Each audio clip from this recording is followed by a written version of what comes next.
So yan guys, mayroon naman tayo sisir sa inyo na CT150. Ang problema ng CT150 yung biglang pag tinersira mo bumabalik na ang primera. So yan, dinala sa atin yung CT150 para ipacheck yung ano may problema. Ka-over lang ito mga kabuknoy yung CT150 nya. Pero yun ang problema niya, yung bumabalik sa primera pag tinersira mo na mga kabuknoy. So yan ang sisir ko sa inyo kung ano naging problema sa makina na to na CT150. So yan guys, natin sisir sa inyo, baklasin muna natin yung makina dun sa kanyang chassis para malaman natin ang naging problema sa kanyang transmission gear, bakit primera pag nambi mo na tersera. So kalasin ko muna mga kabuknoy.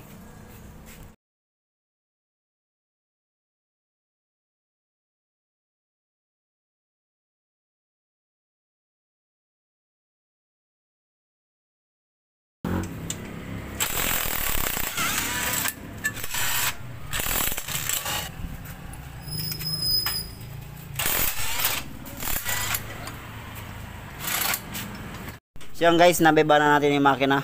Yan, ito na, naikalas na natin. Unahin muna natin kalasin yung sa may bandang cylinder head. Bago natin kalasin yung sa may crankcase. So unahin natin mga kabuknoy yung sa may cylinder head banda, tsaka yung block kalasin muna natin para malaman natin yung iba naging sira. Tsaka dito raw sa may ano, pag kinambyo ko kanina, ang hirap ikambyo sa primera at saka segunda.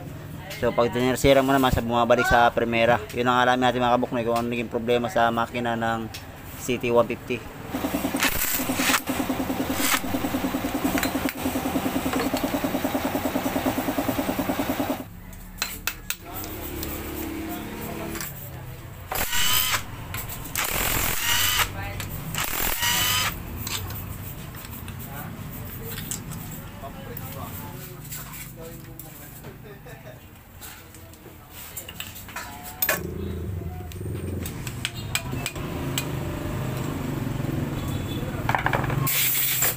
So yan guys, nakalas ko na yung cylinder head tsaka yung block NX naman natin sa bandang crankcase. So kalasin na rin natin yan mga kabuknoy. So yan guys, nakalas ko na yung sa may crankcase. Tanggalin na natin yung clutch housing tsaka ito yung bearing nya. Tanggalin muna natin.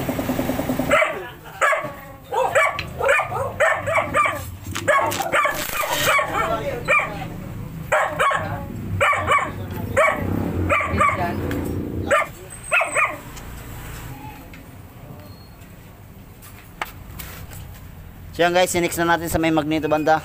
Tanggalin na rin natin yung magneto cover tsaka yung magneto mismo tsaka yung stator nya. Kalasin muna natin.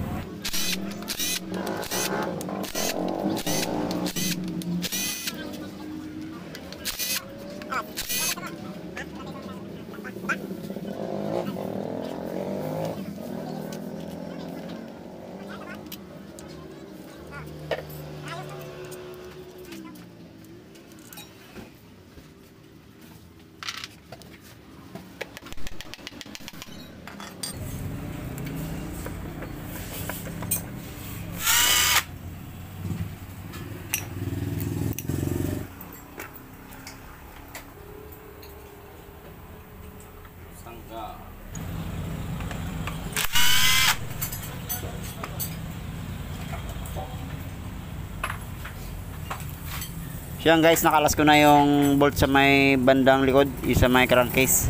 So, kalasin ko muna to, iangat ko muna mga kabuknoy.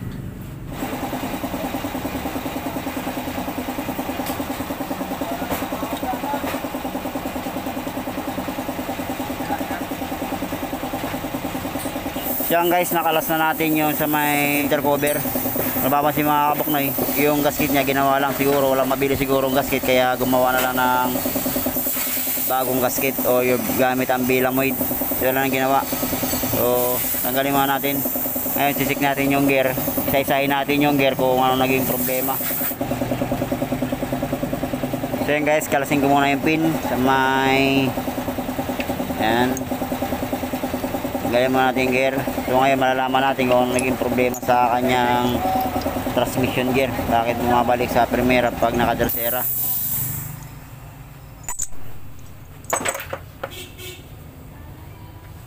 Yan, tanggalin mo natin to. So kalatin mo natin yung gear mga kabuknoy.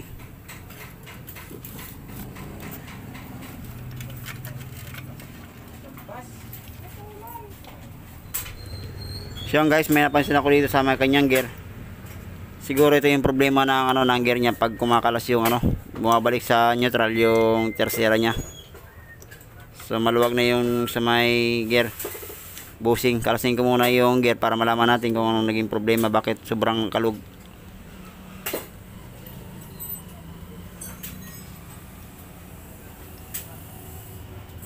Ito pala.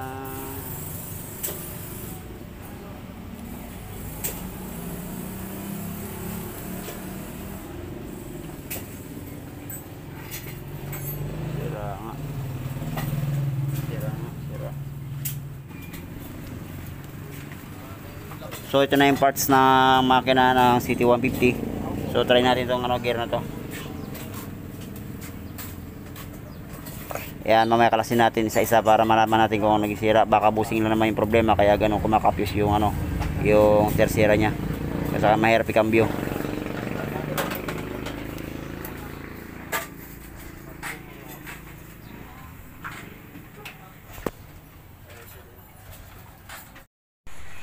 So mga kabuknoy, ito na yung ginawa natin na CT150.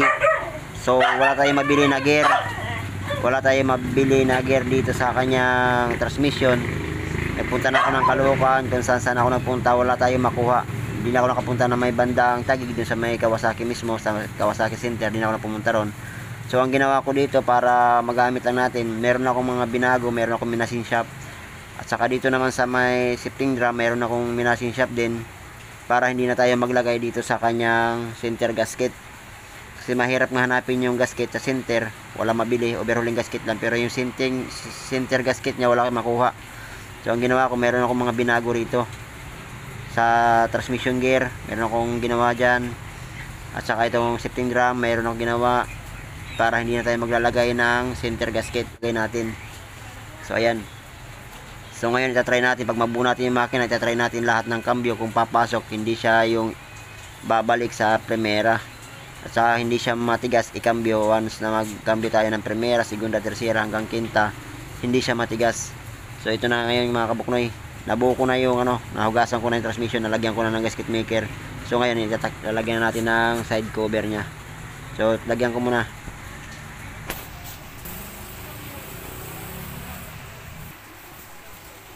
So yan guys, ito na yung kabilang side sa may clutch housing, nabuo na rin natin.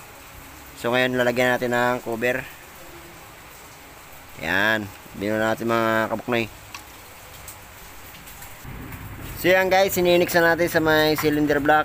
Kabit na natin yung piston, cylinder block, tsaka yung cylinder head. Kabit muna natin mga kabuknoy. So yan guys, nakabit ko na yung piston. In-next natin yung block. Kabit na rin natin. So yan guys, nabuo ko na yung makina ng CT150. So tatry natin, kabit na doon sa ating chassis. So natin malalaman natin kung ubra ba yung ginawa natin doon sa kanyang transmission, na may binawasan lang tayo para umubra yung maganda yung cambio mula primera hanggang quinta. So salpak muna natin sa ating chassis mga kabuknoy. Abang-abang lang mga kabuknoy. Tsaka natin malalaman ngayon kung umubra yung ginawa natin. Yan guys, papatry natin yung CT150 sa may-ari kung nagbago ba yung simula nung ginawa natin. Yan, yun yung may-ari. So ngayon papatry natin kung nagbago yung ginawa natin simula nung dinala sa atin, kasi nung bagong overhaul. Okay, sige. Yan mga kabuknoy, patry natin sa may-ari yung CT150 kung nagbago ba. Dati anong problema ya? Ano dati pag kinambyo? Naglalak. Ang tayo pumasok. Yan mga kabuknoy, patry natin.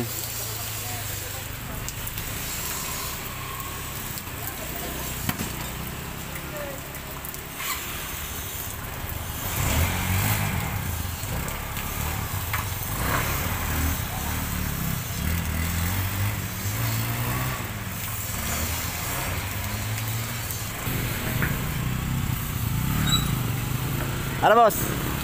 Okay na? Kaya mga kabuknoy, okay na yung ginawa natin na CT150. At-try na rin ang may-ari. Muntik na lang ako kanina yan eh. Ha? Muntik lang din ako kanina. Hindi ko doon uli ko. Buti na naitukod yung dalawang pa ako. Ang dulas na.